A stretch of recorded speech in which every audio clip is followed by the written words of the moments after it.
Good morning, all of you. Today we are discussing about Robert Browning's famous poem, The Last Ride Together. Our topic is Robert Browning's philosophy of life and optimism in his poem, The Last Ride Together. Let's start.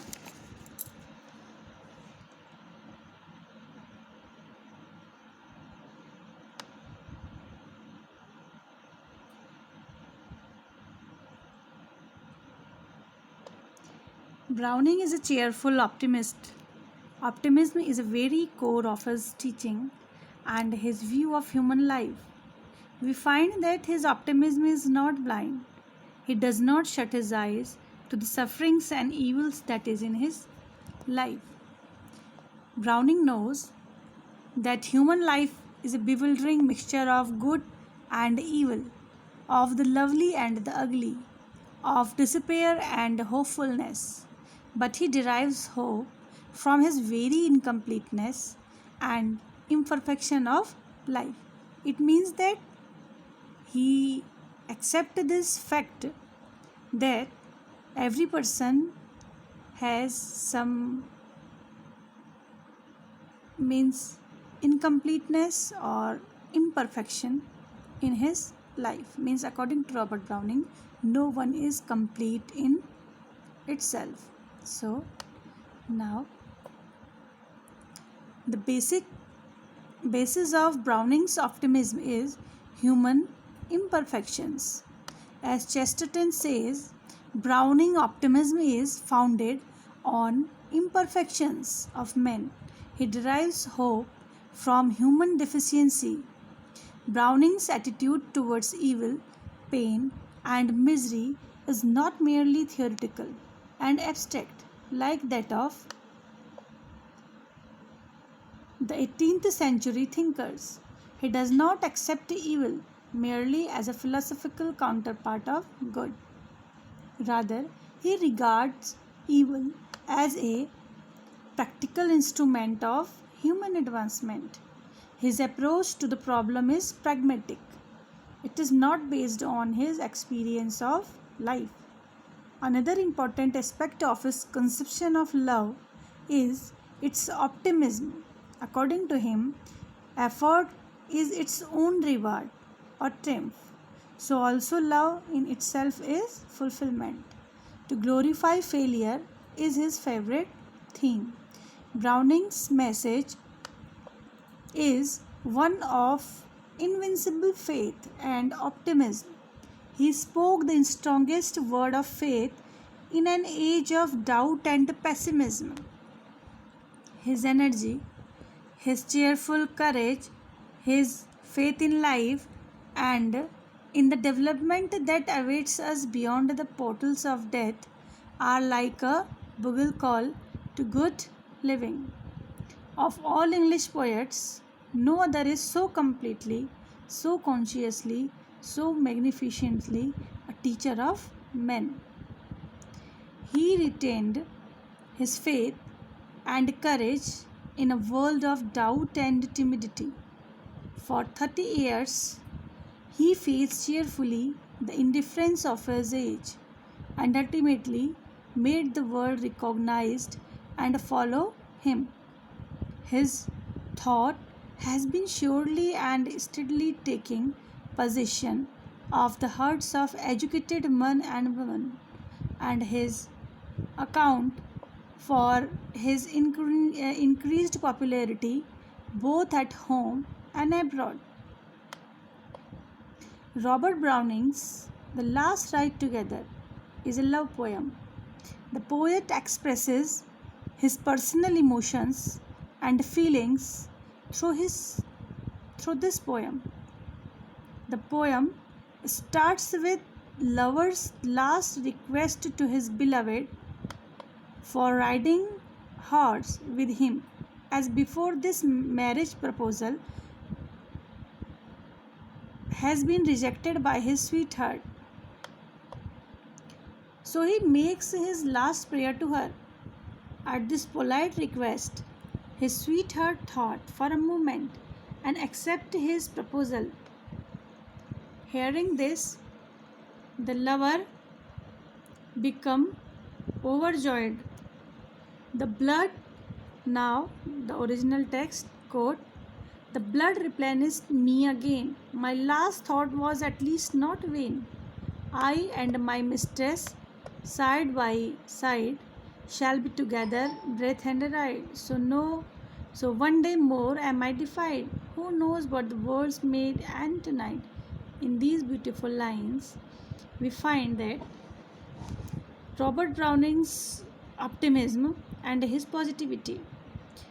Because if we rejected by someone in our first attempt, then we do not try again. His positive attitude towards life can also be seen in these lines. Now the next lines, fail I alone in words and deeds. He says to his readers, or in his famous poem, The Last Ride Together, that am I alone fail in the deeds in this huge world? No, so many persons are there. Why all men strive and who succeeds? What hand and brain went ever paired? Why heart like conceived and dared? There is many a crown for who can reach 10 lines statesman's life in each. The flag stuck on the heap of bones. So now he says that he is not a single person who failed in his words and doings. All men try hard to achieve some goal, but few get success. Even a man's hands never finished work according to the mental sketch of that work present in his mind. No man attempt to give a concrete form to his imaginary conception. He says, when a minister dies, 10 lines in the newspaper describes his services. And when a soldier is killed in defense of his nation, his dead body is brought back. Then it's given an honorable burial with flag hoisting. Above all these lines, he compares himself to different persons and accepts that his condition is better than them. He gives the example of a poet who can express his emotions, feelings, thoughts through his poem. But he comments on the poet that he cannot achieve the thing that he describes as the best for men. Now the next line.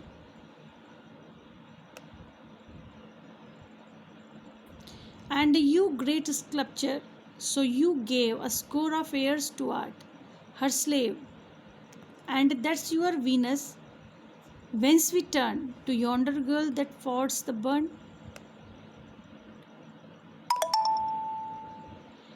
You, acquiescence, and shall I repine? What men of music, you grown grey, with notes and nothing else to say? Is this your sole praise from a friend? Greatly his opera's strange intent. But in music, we know how fashions end. I give my youth, but we write is fine. He wants to say that a sculptor spend a lot of time for his art. But a living girl is more beautiful than a statue. In case of musician, he grew old in composing musical notes, which are very great. But in music, fashion changed quickly. He says he also gave his youth to the love of a beautiful girl, and at last she accepted his proposal, and they are riding in their carriage. At last he gives us a very clear picture of his positivity, in which he tells us that if he achieved this beautiful lady in this life through marriage, then on the death time he will not have desire in his heart, but he wants to be dead with a wish. According to him, all human pleasures and sorrows are the part of our life. Through his poem, Browning wants to say that we should think in a positive way. Here I want to give a very beautiful example of Rudyard Kipling's poem If. in which he says that you should have faith on yourself while others suspects on you. Only through challenges and difficulties or difficult circumstances we can make us strong. Through his philosophy, he also established the concept of supreme power, that is God. According to his wish, God controlled the whole universe. He says, if God gives us all pleasures on the earth, then there will be no value of heaven for us. Thus, through Browning's philosophy, we find the actual picture of life. As we all know, that death is the truth of life, but we spend a lot of time on thinking over money, love, power, and lost our humanity. God is supreme over all other things.